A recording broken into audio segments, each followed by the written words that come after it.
Dans la petite ville de Saint-Rémy, où les rues bordées de maisons en pierre semblaient figées dans le temps, vivait Madeleine.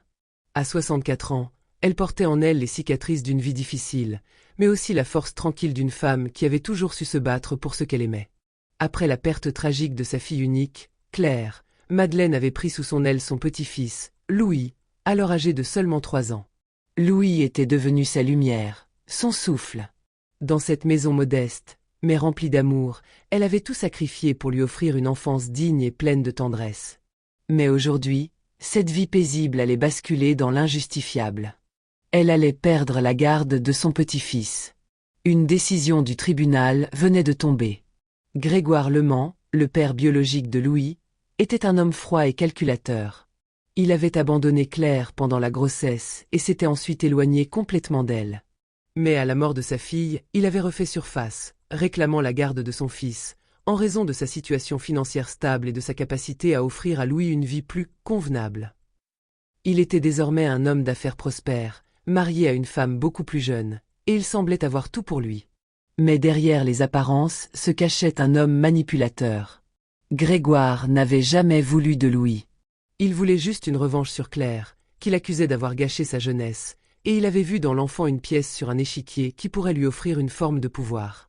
Louis, à ses yeux, n'était qu'un moyen pour récupérer quelque chose qu'il n'avait jamais eu, l'attention de ses parents et une revanche sur un passé qu'il détestait.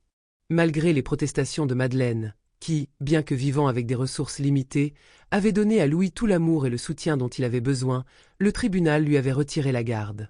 Le verdict avait été rendu après plusieurs mois d'audience, où Grégoire avait présenté une image de lui-même comme un homme stable et digne de confiance, tandis que Madeleine était décrite comme une vieille femme fragile, incapable de suivre le rythme de l'éducation d'un enfant dans le monde moderne. Mais personne ne savait ce que Madeleine avait enduré pour en arriver là. Elle avait élevé Louis seule, avec amour, après avoir perdu son propre enfant. Elle avait passé des nuits sans sommeil à veiller sur lui lorsqu'il était malade, à l'accompagner dans ses devoirs, à lui expliquer les valeurs de la vie, l'importance de la dignité et du respect des autres, malgré les difficultés. Le jour du verdict, Madeleine se tenait dans la salle d'audience, les mains serrées sur son sac à main, ses doigts tremblant légèrement.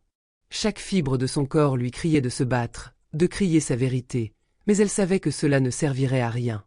La justice, comme toujours, semblait aveugle aux yeux de ceux qui n'avaient ni pouvoir ni influence. Et Louis, son unique raison de vivre, allait lui être enlevé, comme un simple objet sur lequel on se dispute. Elle avait tant sacrifié pour lui, si fièrement. Mais aujourd'hui, tout semblait n'avoir servi à rien. Elle sentait la chaleur de l'humiliation et du désespoir l'envahir à mesure que les avocats de Grégoire, son ex-gendre, s'adressaient à la cour. Chaque mot qu'il prononçait semblait le condamner davantage à une vie qui n'était pas la sienne. Un monde sans l'amour de sa grand-mère. Les larmes montaient, mais elle les retenait. Louis n'avait jamais mérité ça. Il n'avait pas à souffrir à cause des désirs d'un homme dévoré par son ego et ses ambitions. Grégoire avait été absent pendant toute la vie de Louis, et voilà qu'il voulait maintenant le récupérer pour assouvir ses désirs de revanche. Mais la justice serait-elle vraiment si aveugle? Madeleine regarda Louis assis à côté d'elle, son petit visage marqué par l'anxiété. Il ne comprenait pas encore la profondeur du combat, mais il sentait, comme elle, que quelque chose de terrible se préparait. Quand le juge, une femme d'une 50aine d'années au regard sévère, lança les dernières étapes de l'audience, elle savait que la décision serait contre elle. Les avocats de Grégoire, des hommes impeccablement vêtus, avaient joué le jeu de manière brillante. Ils avaient peint Madeleine comme une vieille femme dépassée, incapable de comprendre les besoins d'un enfant dans un monde en constante évolution. Grégoire n'avait même pas eu besoin d'être physiquement présent pour que la balance penche en sa faveur. Son statut social, sa richesse et son influence avaient suffi à faire basculer le verdict. Le juge écoutait d'une oreille presque distraite les derniers témoignages, comme si tout cela n'était qu'une formalité. Madeleine savait que Louis n'avait aucune chance face à l'argent et au pouvoir que Grégoire possédait. Tout était devenu une question de chiffres, de biens matériels, d'apparence. Pas une once d'empathie ne se dégageait des autorités présentes, ni du juge ni de l'avocat de Grégoire. Le verdict tomba. La décision était sans appel. Madeleine devait céder la garde de son petit-fils à son père biologique. Le silence qui suivit la lecture du jugement fut lourd de sens. Un frisson glacial parcourut l'assemblée, et la gorge de Madeleine se serra. Son cœur se fissura lentement, chaque morceau d'elle s'effondrant sous le poids de la décision. Elle se leva, lentement, comme si son corps ne lui obéissait plus, et se dirigea vers la sortie de la salle. Elle ne pouvait plus supporter d'être dans cet endroit qui avait tout pris d'elle. Elle sentit la main de Louis se poser sur son bras. Il avait compris, bien qu'il ne le disait pas, il savait. Louis avait toujours cette manière douce de communiquer sans mots, comme s'il pouvait ressentir la douleur dans l'âme de sa grand-mère. Mais avant qu'elle n'ait pu franchir la porte de la salle d'audience, une petite voix brisa le silence pesant de la salle. « Monsieur le juge, je peux parler. » Tous les regards se tournèrent vers Louis. Madeleine se figea, son cœur s'accélérant. Son petit-fils était debout, les yeux brillants de larmes non versées, son petit corps tremblant légèrement. Il se tenait droit, mais son visage trahissait une détermination farouche. Il n'avait que 9 ans, mais il avait quelque chose en lui, une force cachée qu'elle n'avait jamais soupçonnée. Un silence pesant s'installa dans la salle, comme si tout le monde retenait son souffle. Le juge, manifestement surprise, inclina légèrement la tête, lui donnant un signe silencieux d'approbation pour qu'il puisse s'exprimer. Je veux dire quelque chose. À propos de papa. La voix de Louis était fragile au début, presque timide, mais elle se renforça à chaque mot qu'il prononçait. Madeleine sentit un frisson de terreur monter en elle, mais aussi une lueur d'espoir. Peut-être que Louis pouvait encore changer les choses. Il m'a dit que je devais venir vivre chez lui pour embêter mamie. Il m'a dit qu'il voulait tout l'argent qu'elle a, et qu'il voulait montrer que c'est lui le plus fort. La salle se figea, la tensión était palpable. Même Grégoire, qui jusque-là semblait implacable, pâlit en entendant ces mots. Ses avocats, qui avaient jusqu'alors triomphé, se jetèrent des regards furtifs, ne sachant plus comment réagir. Un murmure se fit entendre parmi les spectateurs. Le juge, stupéfaite, fit un geste pour calmer la salle. Le silence était désormais absolu.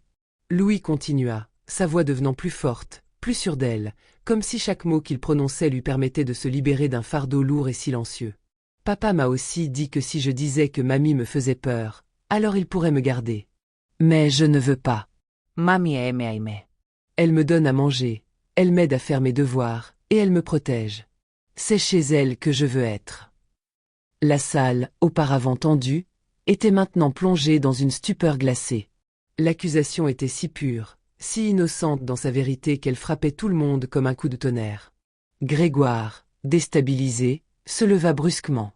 Son visage était devenu livide, presque translucide. Il tenta de protester, mais la voix du juge l'arrêta net. « Monsieur Lement, il semblerait que les faits que vous avez avancés dans cette affaire ne soient pas aussi solides que vous le prétendiez. Une enquête sera immédiatement ouverte concernant vos allégations. » L'effet fut immédiat. L'air, déjà lourd de tension, semblait soudainement plus respirable. Les avocats de Grégoire, incapables de se défendre face à l'honnêteté brute d'un enfant, restèrent silencieux. Le juge se tourna vers Madeleine, qui, après des mois de douleur et de lutte silencieuse, sentit un souffle d'espoir revenir dans ses poumons. Louis avait parlé, et la vérité, cette vérité qu'elle avait cru perdue, avait éclaté dans la lumière. La bataille n'était peut-être pas finie, mais le premier pas vers la victoire venait d'être fait. Quelques jours plus tard, des enregistrements trouvés sur le téléphone de Louis confirmèrent ses déclarations. Grégoire avait bel et bien manipulé son propre fils pour obtenir la garde et avait utilisé des méthodes douteuses pour parvenir à ses fins. Le tribunal annula la décision initiale, et Madeleine retrouva son petit-fils. La joie qu'elle ressentit ce jour-là ne pouvait être décrite que par les larmes qui coulaient sur ses joues. Louis s'empressa de courir vers elle, l'enlaçant dans un grand câlin. Madeleine le serra fort, ne pouvant s'empêcher de pleurer de soulagement. Mais le plus beau moment de tout fut celui où Louis lui dit, avec un sourire lumineux, « Je savais que tu allais gagner, mamie. Tu es ma championne. » Et Madeleine savait que, malgré tout ce qu'elle avait traversé, elle avait réussi à protéger son petit-fils, non seulement par sa détermination, mais aussi par son amour inébranlable. Grégoire, quant à lui, fut confronté à une série d'accusations de fraude et de manipulation. Il perdit sa crédibilité et ses affaires s'effondrèrent progressivement. Il tenta de revenir à plusieurs reprises dans la vie de Louis, mais il n'eut plus jamais la chance de semer la discorde entre lui et Madeleine. Louis, lui, grandit heureux, entouré de l'amour de sa grand-mère. Ils vécurent ensemble des années paisibles, prouvant que l'amour et la vérité triomphent toujours, même dans les situations les plus sombres.